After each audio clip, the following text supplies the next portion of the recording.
Can you find food from many different countries where you live? Yes, luckily I do. I live in a fairly big city, so we have a wide variety of international cuisines available. You can easily find restaurants serving Italian, Indian, Chinese, Thai, Turkish, and even Korean food. I think it's mainly because people here love trying new flavors, and there's also a diverse community of people from different countries. How often do you eat typical food from other countries? Probably once or twice a week. I love trying different dishes when I eat out, especially on weekends.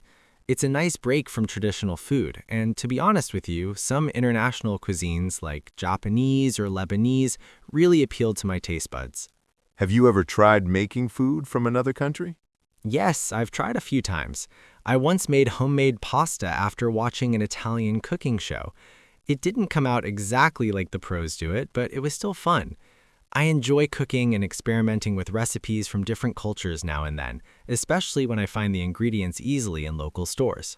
What food from your country would you recommend to people from other countries? I definitely recommend biryani. It's a fragrant rice dish cooked with spices in either chicken, mutton, beef, or vegetables. From my perspective, it's one of the most iconic and flavor-packed meals for my country. On top of that, it looks and smells amazing, which makes it even more inviting to foreigners. What kinds of rules are common in a school? Generally speaking, most schools have rules about punctuality, wearing uniforms, completing homework on time, and maintaining discipline in class.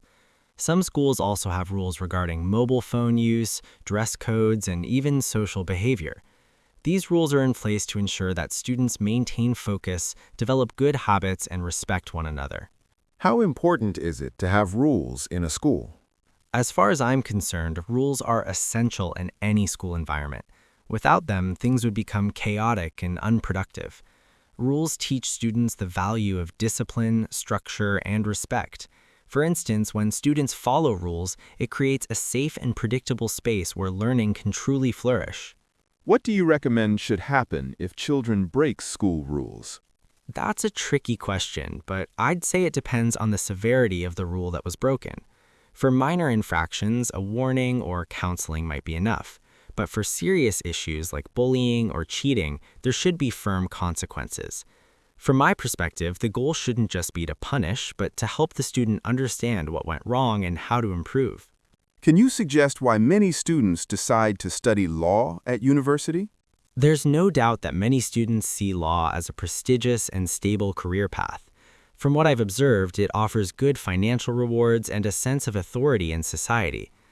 Also, students who are passionate about justice or public service often feel drawn to law because they want to make a real difference. What are the key personal qualities needed to be a successful lawyer? To be honest with you, being a lawyer requires a sharp mind and excellent communication skills. A good lawyer should be analytical, persuasive, and emotionally intelligent. On top of that, they need to be ethical and able to handle pressure well, because legal cases often involve high stakes and complex decisions. Do you agree that working in the legal profession is very stressful?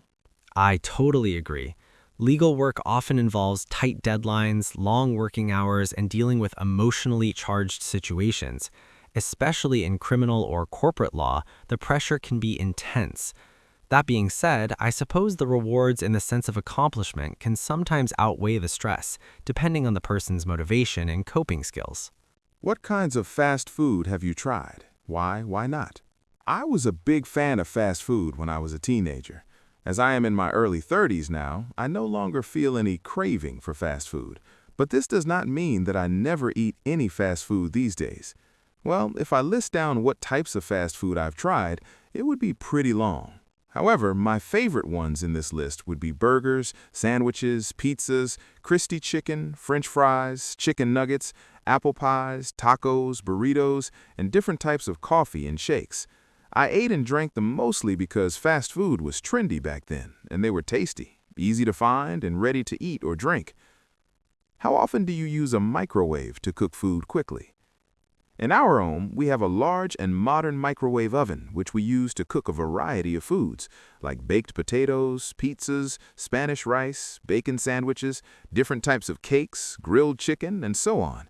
I have personally made several of these items in a very short time. I mostly use a microwave oven to heat my food, but sometimes they are useful to cook an item quickly and conveniently. For instance, making a chocolate cake without the help of a microwave oven would be really cumbersome for a person like me. How popular are fast food restaurants where you live? Fast food restaurants are ubiquitous in the place where I live.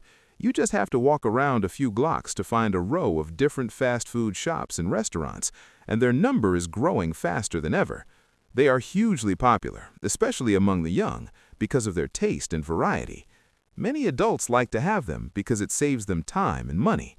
Despite knowing that fast food is not healthy, people often opt for them because they are busy and have little time to cook a healthy meal at home.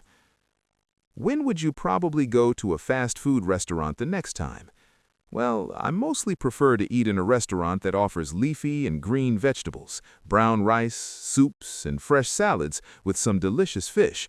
However, pizza is still a fast food item that I try from time to time, so there is a good possibility that I'd visit a fast food restaurant next week or so to enjoy a pizza with a friend of mine.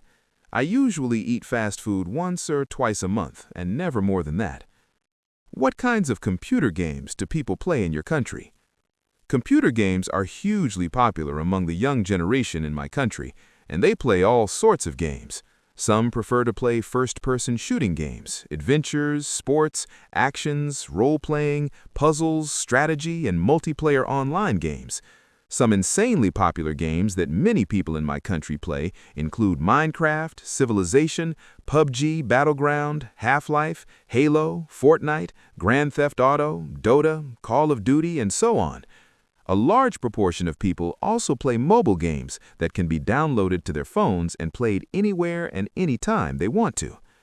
Why do people enjoy playing computer games? I believe most people enjoy playing computer games because they are highly entertaining. Modern games are addictive, have incredible plots and graphics, and can take people into an adventurous and fantasy world. For some, playing computer games, especially strategy games that are designed as multiplayer games, is a group activity that they enjoy. Besides, some play games on their mobile phones and computers just to kill some time or out of boredom. Finally, I also happen to know some serious gamers who play games so that they can compete in different competitions or stream their playing on YouTube. Do you think that all computer games should have a minimum age for players? In modern times, when computer games are so invasive and addictive, I strongly believe that all computer games should have a minimum age requirement based on the game type, genre, and materials.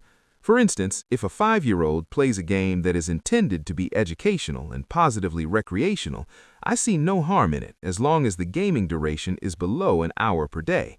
But if this same child plays a game that is full of violence, carnage, and guns, it is going to be a disaster for the future of this child. Games that we have today vary to a great extent, so they must be rated for age suitability. Perhaps this should be done even more rigorously than ever. In what ways can technology in the classroom be helpful? To understand how technology can help us in the classroom, we just need to look back at the time when millions of students did online classes. Had there been no technology in education or classrooms, schooling would have completely halted during the COVID-19 pandemic. But thanks to technology, it never happened. In modern days, technology can help teachers transform the classroom into an interactive playground for children to teach them better. They can also use digital materials and online teaching, exams, and assessment methods to competently educate young and adult students. Finally, technology can help record lessons delivered by the teachers so that the students can play them later to better understand the lessons. Do you agree that students are often better at using technology than their teachers? Well, in general, young people are better prepared and skilled in handling technology than the older generation, since the latter are introduced to technology at a later stage in their lives.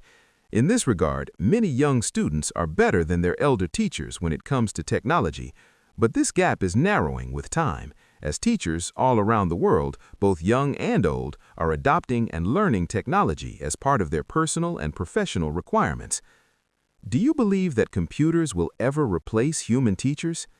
Technology will never fully replace human teachers, at least not in the conceivable future, as teaching requires passion, empathy, the ability to inspire others, customized plans, and many other human qualities besides subject matter expertise.